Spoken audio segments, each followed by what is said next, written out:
In this video tutorial, we will show you how to install Hortonworks Data Platform, HDP. The video tutorial is broken out into 3 steps. In part 1, we'll show you how to set up EC2 and use your Windows client and the PuTTY tool to connect to the Amazon EC2 instances. In part 2, we'll connect to those instances in the 4-node cluster and set up the Linux environment with the proper repositories and the settings so that we can install Hadoop. And within part 3, we'll install the Hortonworks Management Center, HMC, and go through the installation wizard to install Hadoop. Visit www.howtohadoop.com for a step-by-step guide with full command history. First, start with going to aws.amazon.com and we'll log in. Hope you've signed up before. And here's where we'll go into the EC2 dashboard to launch our instances. So click EC2, that'll take us into the dashboard.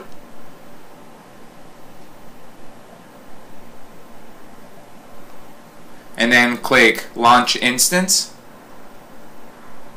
Choose Classic Wizard and continue. And then go to the Community AMIs tab. In the search box, we're going to put in the AMI for the RightScale CentOS 5.8 release. And we have the code on the howtohadoop.com website.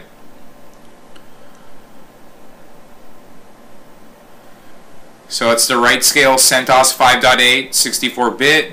We choose 4 instances. Instance type is small. We're going to keep everything as default here: kernel ID, RAM disk ID.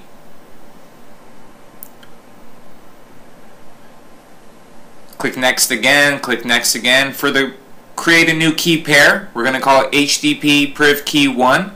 And make sure you download and keep this private key in a safe place, the .pem file. We're going to put it in the root directory on the C drive in Windows.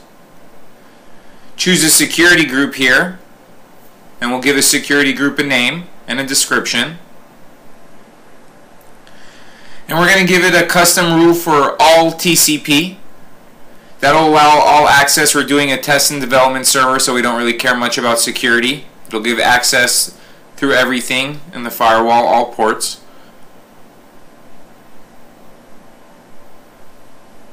So we have that set up. We're going to click Launch. It'll launch our 4 instances.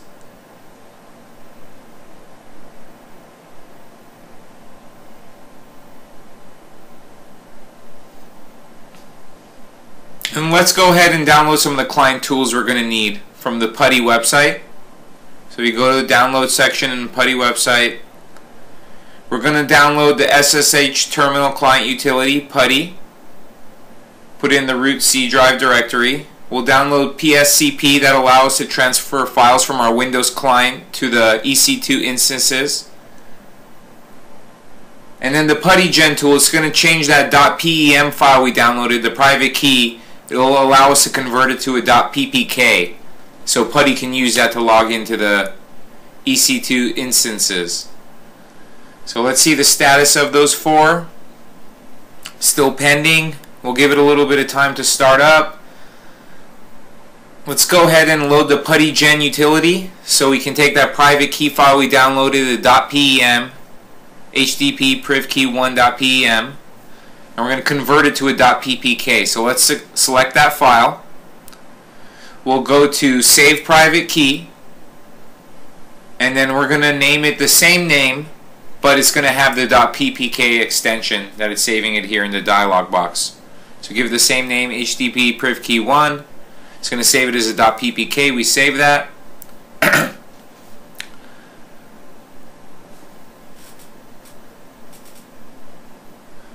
Our instances are still launching.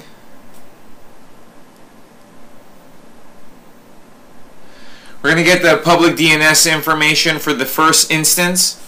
That's going to be our head node. We call it H1. So let's get that public DNS. Let's copy it. Open up Notepad and save that. So we're going to call it head node or H1. We'll save the public DNS address information.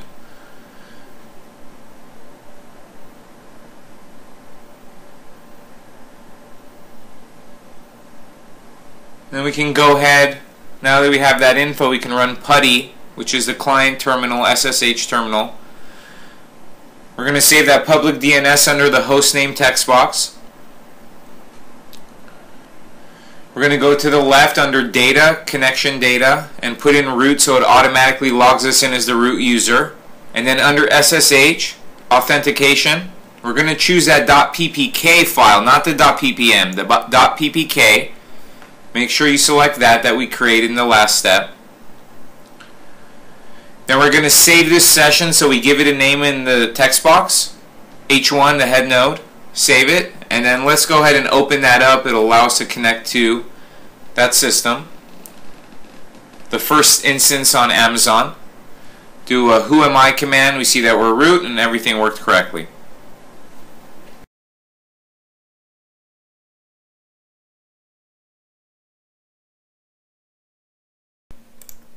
Let's start off by going to aws.amazon.com. We'll log in, go to the EC2 dashboard, and get the connection information for our 4 running instances.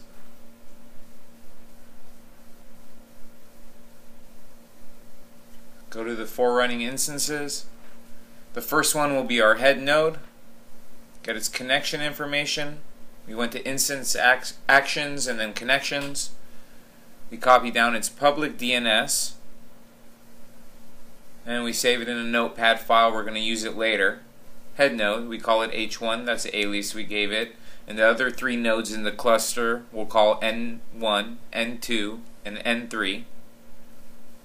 So let's get the public DNS for N1. We'll also get the public DNS for N2, node number 2, in our 4 node cluster. So this is the public DNS for node 2.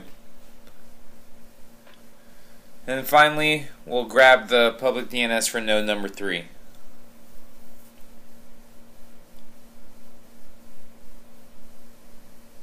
We're going to use these to log in through SSH. Later we'll get the IP and the private DNS for these nodes to use in the cluster setup. Alright, so let's go ahead and run PuTTY so we can connect into the head node. We already had that information in there from before, so we're just going to load that up, log in as root. Alright, so we got a connection, head node, looking good with the public DNS. We're going to go to the command line in Windows, and we downloaded the PSCP file, the PuTTY transfer SCP, and we're going to transfer over that private key file, the .pem, to the public DNS of the head node, H1. So we go back to our notepad file where we saved it, we get the public DNS for H1, and then we're going to send it to the root /.ssh directory on the head node, and we're going to rename it IDRSA. So it's going to be our private key on the head node. That way we can log in from the head node to the other nodes, N1, N2, N3 in the cluster. So let's go to that directory. We saw that it's there, so we ls. Now we're going to set the permissions on the root.ssh directory on the head node, as well as the public key, the authorized keys file, and the private key, IDRSA. That way we can use them, they'll work correctly. And so that way we can also log into the other 3 nodes without a password, because we have the private key file located in the right place for the same user on those nodes. We use the echo command with special characters. We run the hostname-i command in line, separated by tabs, hostname-f. This gives us the IP address as well as the fully qualified domain name, FQDN. And we give an alias of H1. We're going to use this line that Echo put out to save in the etc host file for all the nodes in the cluster. That's for the head node H1, its IP, private DNS. Let's SSH into the first node in the cluster from the head node. We get its public DNS, because that's all we have right now. We're going to use a private DNS later. And we see when we try to log in, we get a warning to ask us if we'll allow the connection first time going there. We're going to turn this off in SSH. So let's use the set command, search and replace within the file, This is the SSH configuration file. There's a variable strict host key checking. We're going to set that equal to no so it doesn't ask for it. And we do that to the SSH configuration file in the etc directory. We're also going to restart the SSH daemon. Make sure that that change takes effect. And we'll try to SSH into node 1. It worked, didn't ask us anything. And let's get that echo command again. Now we're going to do for node 1. So we renamed the alias node 1. The other commands are okay. This is the IP private DNS for node 1. We copy it, we save it later. We're going to put in the etc host file. Now we want to log into node 2. So we exit out of the SSH to node 1, and then we SSH into the public DNS of node 2. We get the same echo command again. Rename the alias node 2. Get that line, we're going to save it, put in the etc host file, and then we'll do this one more time for node 3. So we're going to set everything up on the head node. Once we get everything set up correctly, we have the configuration information. We'll be able to run PDSH, run commands across all the nodes. It'll get a little bit easier. SSH into node 3. Copy down the echo command, rename the alias. Node 3, copy the line. This is the last one, we'll save it. Okay, let's copy that information we want to put in etc hosts. We exit out back into the head node. We're going to VI into the etc host file. Below the local host line, we're going to get all the information for the other node, save it. Now we can SSH into the aliases. SSH into N1. Do the same thing, save it to the N1's host file. Save and exit. Exit. Then we can SSH into the alias for node 2, SSH N2. And remember, we saved the private DNS, so we're not using the public DNSs anymore of these. And we save it for N2, exit out. Finally go to N3, make sure its etc host file is set up correctly.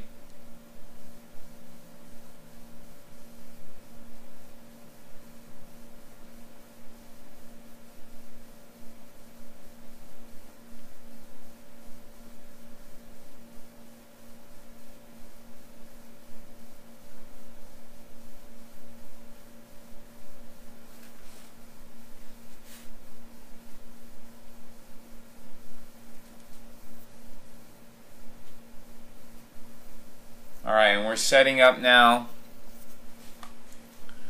the SCP file, or the SCP command. We're going to use that to send the private key to node 1, node 2, and node 3 all on one command line.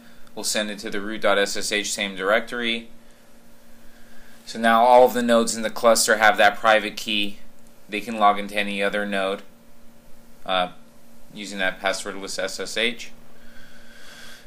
So we see that file private key sent to all 3 nodes in the cluster. We're good there. So let's go set up the yum repositories. We're going to go to etc yum repos directory. And we're going to run a command that saves all of the repos that are defined there, puts a .bak extension on it with this for command here.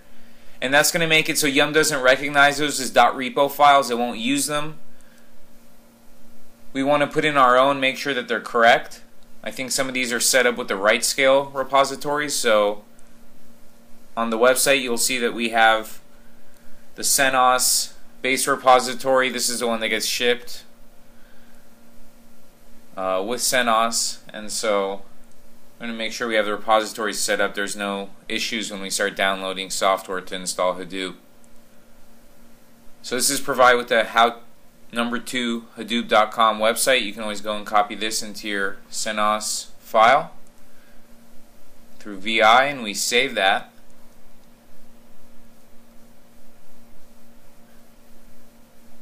We also had a command saved where we can get the Hortonworks HTTP repository. We're going to need that as well. It's an RPM file. It's on the hortonworks.com's installation manual. You can use it on our website as well. We have it there. So that'll install the HTTP repo. Now that we have the HTTP repo, it'll have the PDSH command. And so we'll do the yum install -y, so automatic yes. PDSH, it's installing right now. PDSH will allow us to run commands across all of the nodes, so we edit its machines file, etc/PDSH/machines. Let's get the configuration information for node 1, node 2, and node 3. And we only want the private DNS for each one of those in the machines file for PDSH. So we're going to delete everything else. And we have only for node 1 and node 2, node 3, not for the head node. Make sure there's no trailing line. Any trailing spaces as well, we'll take those out, clean up the file, and save it. And so now we can run commands across all the nodes. So -A will do across all the nodes. We do a who am I, says root. Node 1, node 2, node 3 responded back with root. Automatically went in. So we know PDSH command works. So let's use the Control+R and do the reverse history in bash. Get the permissions command we did for SSH. And we're going to run that across all the nodes. So PDSH, and we can run that permissions command we saved.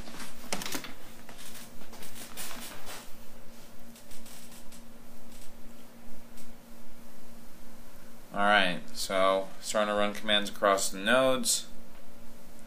Now we're going to run that set command that we had. Change the SSH configuration file on PDSH across all the nodes. And then we're going to add a little bit something else. So we put it in double quotes. And we see that the SSH daemon restarted across all the nodes. The set command, obviously we know it worked from before. So we're setting up passwordless SSH across all the nodes. Now we can SSH into N1. From node 1 we SSH into node 2. From node 2 we SSH into node 3. So the aliases and the etc host files is working. Passwordless SSH is working. We configured the SSH file so that it won't ask us. Everything's set up correctly. Let's remove any of those repo files from the other nodes in the cluster. We don't need them. We backed them up on the head node. So we'll run the PDSH command with remove on the yum repositories directory.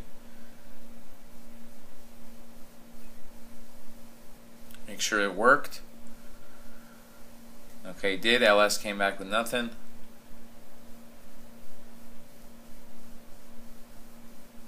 And let's transfer the CentOS file, repository file that we created on the head node here. We're going to transfer it to the rest of the nodes, just like we did with the private key file and some of the earlier steps.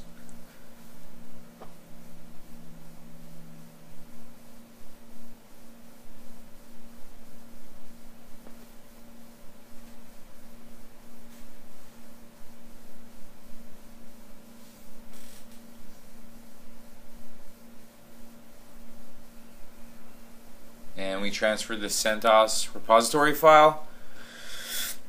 We're going to use a Control+R again. We're going to go back and get that RPM command we executed to download the HTTP repo. We're going to wrap a PDSH around it, put it in double quotes, -A for all machines, node 1, N2, N3. And we're going to install the HTTP repo across it. We use this, piped it to dash back, DSH back. That'll actually format it out better. Let's run the ls command across all of the nodes in the cluster, node 1 through 3. Make sure that we got the CentOS and HTTP repo on there.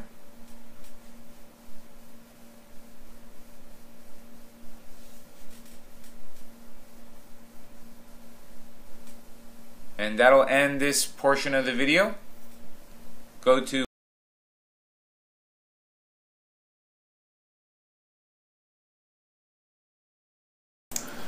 Okay, we'll start with checking to see if there's any pre-installed software on the head node. So let's run the RPM database command, query all q-a.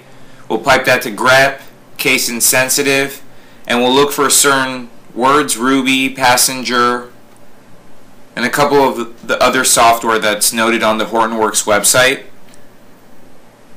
that shouldn't be installed. They'll get installed with the Hadoop installation through HMC. So we see we have Ruby and the RRD tool installed on the head node. We're going to erase those with yum, autoconfirm yes, Ruby and the RRD tool. And we'll run this right now on the head node that we're logged into.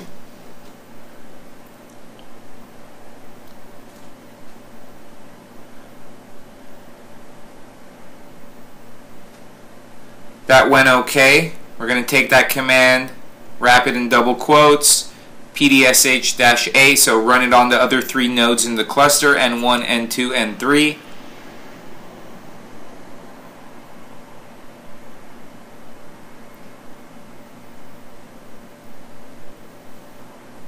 We see that ran okay. Then we're going to see if we have the NTP daemon. It's not running, it's actually not recognized, so we're going to install the NTP service. Yum install autoconfirm NTP. That went okay. Wrap it in a pdsh command, and we'll install NTP across all of the nodes in the cluster.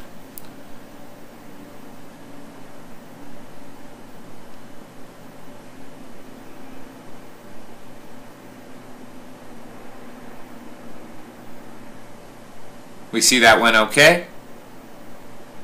Then we're going to make sure that these services turn on with a reboot. We're also going to make sure that the IP tables firewall, IP6 tables firewall are turned off with a reboot. Did that for the head node. We're going to run it across the 3 nodes with pdsh.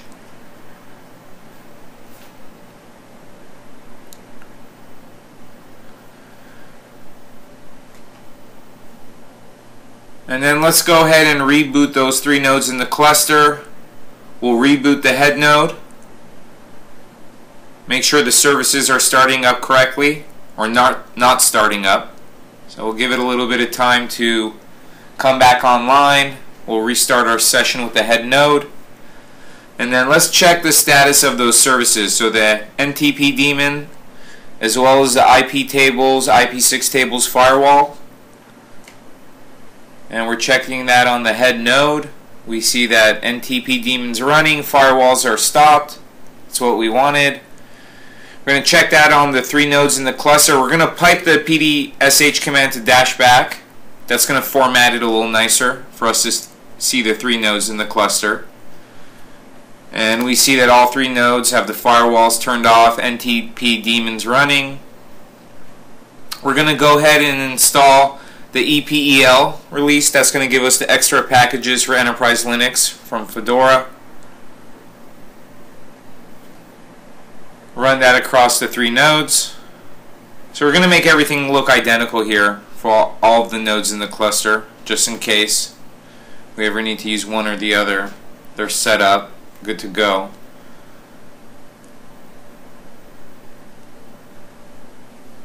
Going to install PHP packages on the head node.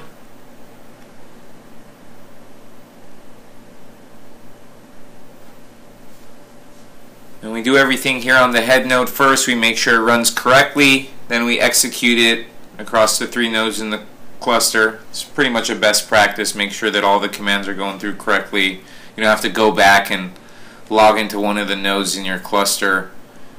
You have to deal with any issues that might have come up if the command wasn't written correctly.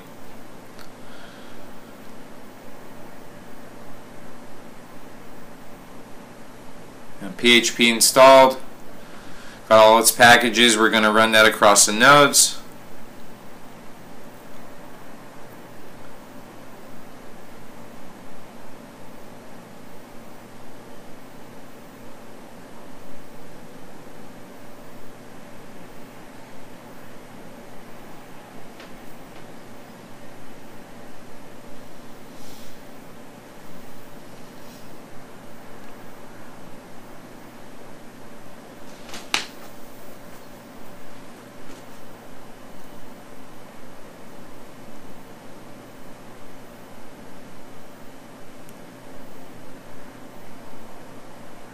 Okay, we see that went through correctly. We're going to go ahead and install the Hortonworks Management Center just on the head node. We're not going to install it on any of the other nodes in the cluster.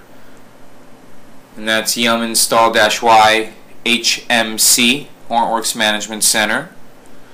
That's going to give us the tools here so that we can pretty quickly install Hadoop. Once we have the nodes in our cluster set up correctly, we get a pretty nice installation wizard. It allows us to go through, click through our web browser and basically set up the nodes in the cluster to install Hadoop, as well as the other services in the Apache Hadoop stack.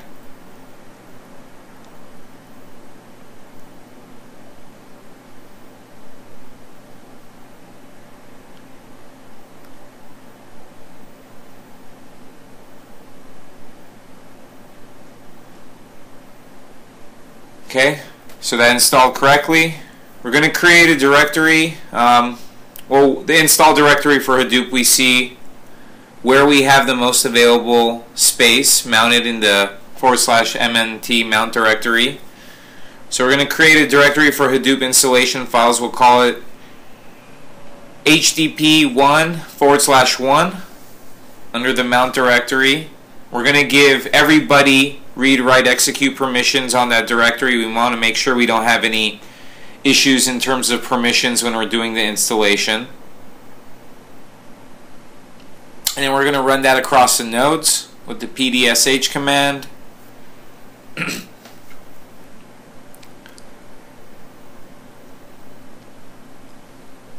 And we're going to start the HMC. It's going to ask us to download Java. If we accept the license, say yes to both questions. It'll download Java, and it'll start the HMC service. Once that happens, we'll go back. Let's take the public DNS of that head node, and we're going to use that public DNS in the web browser /HMC HTML. And that'll take us to the installation wizard home. Click Get Started. You're going to name your cluster. I named mine Sean C. You're going to choose a private key file. This is the .pem, not the PPK.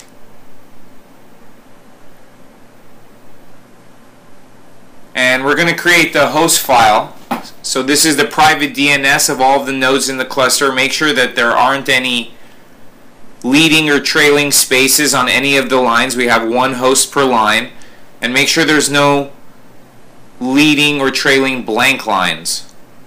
So we're going to go through, trim everything up, and make sure all we have is one host per line, nothing trailing, nothing leading. Save you some heartache later in the installation. And let's save that file, hostdetail.txt. We'll go back to the installation wizard, select that file we just created, and click Add Nodes. And this will go through, it'll verify the nodes are out there, and they're ready to go.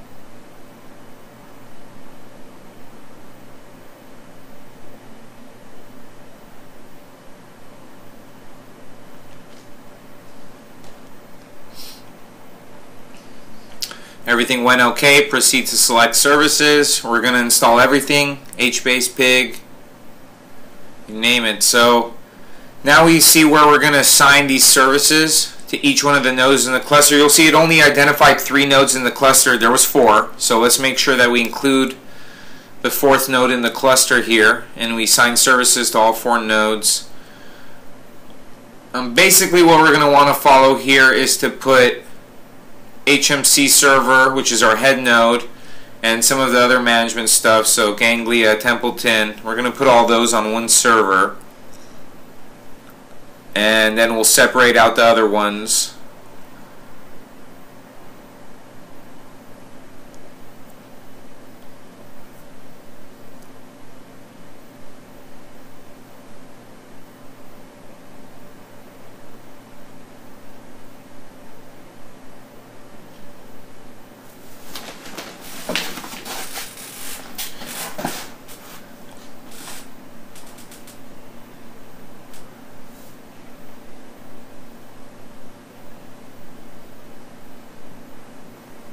You have HMC server, Templeton, Nagios, Ganglia over there.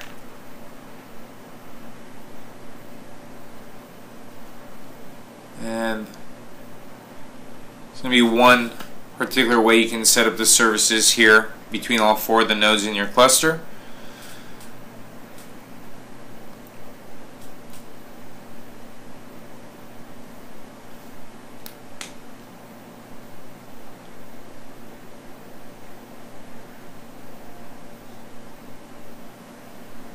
Click next. Mount points here. We're going to uncheck the default and choose what we created, the HTTP1/1 under the mount directory. Set up the admin password and Hadoop admin email address. We'll go to the Hive HCatalog tab and set up our MySQL password here. And then for the HBase tab, we're going to set up the region server's maximum Java heap size and the HBase master's maximum Java heap size to 1024 megabytes, 512 megabytes respectively. It's a safe number. You will see some issues in installation if it goes too low on those numbers. And we just verify everything's correct, and we should be good to go to deploy the installation. So here's going to go through the deployment progress. It's going to install the necessary software on the nodes, get them set up, and start installing HDFS, MapReduce. It'll do all of the tests. On 4 small instances in the 4-node cluster, Amazon EC2, it's going to take about 40 minutes. If you have more beefier servers, it should take less. And once all of these different installations and tests are completed, you'll just need to restart the HMC server. Within the head node, you're going to run the service HMC restart command. That'll restart the server, and you'll be good to go with Hadoop.